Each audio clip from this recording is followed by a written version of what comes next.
Here, mate, did you just see that space shuttle turn into a dragon? Fucking mental, mate.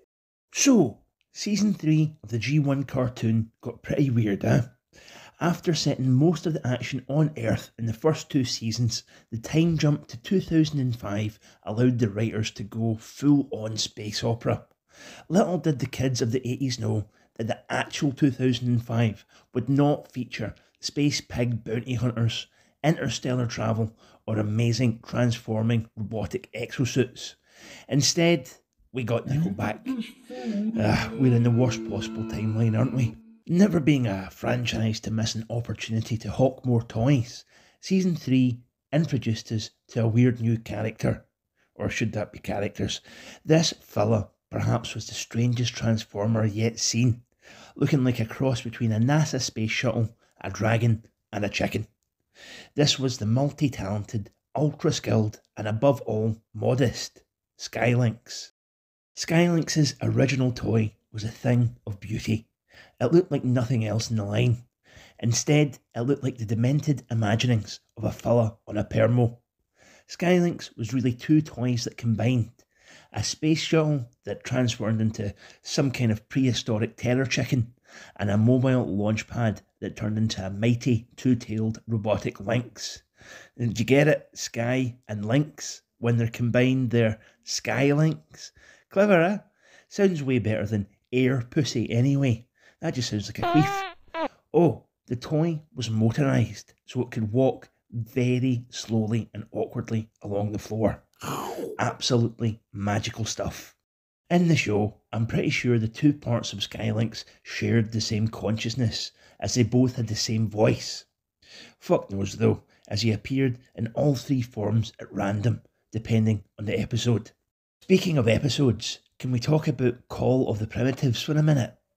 In the episode, our heroes were being killed off by the planet load by an entity made of pure energy, who sometimes took the form of a wacky giant spider.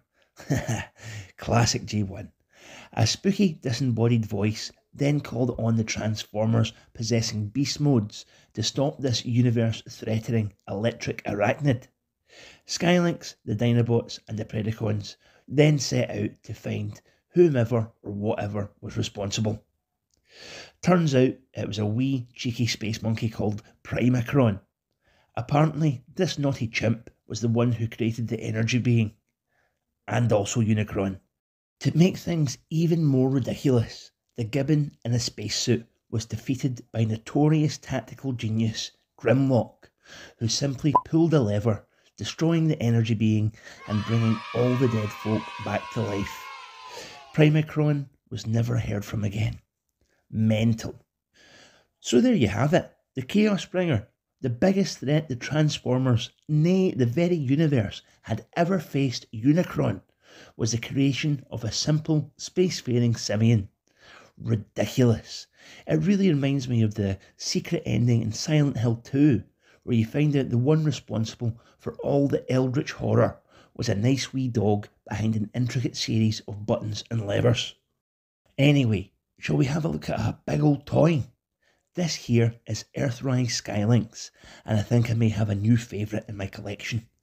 My God, look at this thing. This makes me want to tie Philip Seymour Hoffman to a chair just to behold him. Behold, a mighty chicken dragon. Do you see? Do you see? Wow, just wow. I'm unsure of how to tackle this magnificent bastard. Let's split Skylynx down to his two halves first. This space shuttle is pretty awesome, eh? This is how you do a space shuttle astrotrain. Did you know that this shuttle design is officially licensed from NASA? It's been named the Magnificence, and I could not agree more. It's so cohesive, you wouldn't really know that this was a Transformer. That's mainly because all it takes to get to space chicken mode is pulling out this long segmented neck, flipping down these ridiculously thin wee red legs and pulling out the tail. That is all that is needed though. I cannot express how much I love this thing. It's so stupid. Look at its derpy face. is like a demented Muppet skeleton. This looks like Big Bird's final form in a Dark Souls game. I don't care that the legs are largely ineffectual. I don't care that the joints and the wings are looser than your mum after 3 shandies and some poppers down a local swingers club. Like finding someone you love unconditionally, you gloss over the faults and just adore them for the absolute joy that they bring you. The mobile launch pad isn't quite as convincing as the shuttle. It's essentially just a flat, greebly thing with treads. However, just flip down the legs, flip out the tails, and pull out the head, and you've got yourself one fierce cat. The Lynx isn't quite as mental as his skyfaring counterpart. He's definitely more transformery, like I could believe he was a unknown Predacon or something. I absolutely love the Lynx's head sculpt. It's so dead on to the cartoon. Isn't it weird that he doesn't have ears though? They're a pretty defining feature of a lynx. This is more smooth, like a seal's head. I still love it. You can combine the shuttle and launch pad in a few ways. You can emulate the nonsensical way he travelled in the cartoon by putting the launch pad flat under the shuttle, making Skylynx look about as aerodynamic as a brick. You can also make this base mode with the 2 parts, but like all base modes, it's pretty pish, and only a victim of severe brain trauma would choose to display Skylynx like this, considering the magnificence of his other forms. Skylynx's combined beast mode is undoubtedly his best. Just take a second to breathe this majestic bastard in. It's the best of both individual modes crudely sandwiched together. It's so beautiful. I could cry. He's just living his best quadrupedal space chicken dragon life. He's so sturdy and hefty, like a fat, chunky puppy. What more could you possibly want from a toy? Skylynx is the very embodiment of joy in plastic form. I cannot help but smile when I look at him. His neck and head are so poseable, you can get him into all kinds of derpy positions.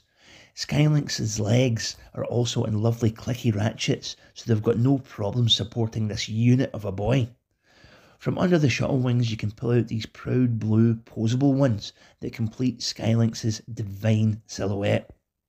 You remember I said before that the more ridiculous a Transformer looks, the more I'm going to love them.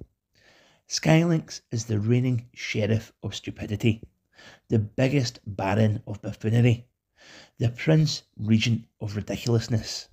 Cosmos, Lio Convoy, G-Axis, Tubby Unicron, behold your new king. You need this joyous creature in your collection. In my mind, this is what angels look like. He's not that far off from the way some of them were described in the Bible. Mental, unknowable masses of geometric shapes with feathers and multiple eyes. Imagine Skylynx just showing up to a fella from Jesus times. The poor wee fella's brain would explode.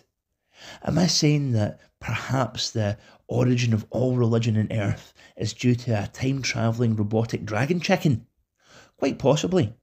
I'm starting up a new religion called Skyentology. You get it? Skyentology, Scient. Oh, Tom Cruise would have loved that. Anyway, you guys have a great night. Catch you later.